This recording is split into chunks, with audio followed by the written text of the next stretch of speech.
మొత్తానికి new year Mahesh అభిమానులకు కొత్త ఆనందం తెచ్చిందని చెప్పాలి.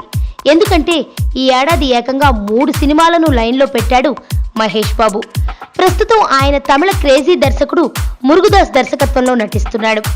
మహేష్ 23వ సినిమాగా తెరకెక్కుతున్న ఈ చిత్రంపై ఇప్పటికే భారీ హైప్ క్రియేట్ అయింది. ఇక లేటెస్ట్ గా న్యూ ఇయర్ సందర్భంగా మహేష్ కి మురుగదాస్ చెప్పిన మాటలు ఇంకా ఎక్కువ ఆనందాన్నిస్తున్నాయి. మహేష్ మురుగదాస్ కు హ్యాపీ న్యూ ఇయర్ సార్ అంటూ ట్వీట్ చేస్తే దానికి మురుగదాస్ మహేష్ కి ట్వీట్ చేస్తూ block buster on the way sir అంటూ మురుగదాస్ ట్వీట్ చేశాడు. అంతే, వీరిద్దరి కలయికలో వచ్చే సినిమా ఖచ్చితంగా బ్లాక్ బస్టర్ అని ఫ్యాన్స్ జోరు మీద ఉన్నారు. ఇక ఈ సినిమా టైటిల్ పై ఇంకా ఎలాంటి క్లారిటీ లేదు.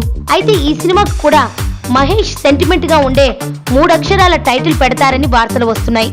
ఈ చిత్రాన్ని మార్చిలో విడుదల చేసేందుకు సన్నాహాలు చేస్తున్నారు.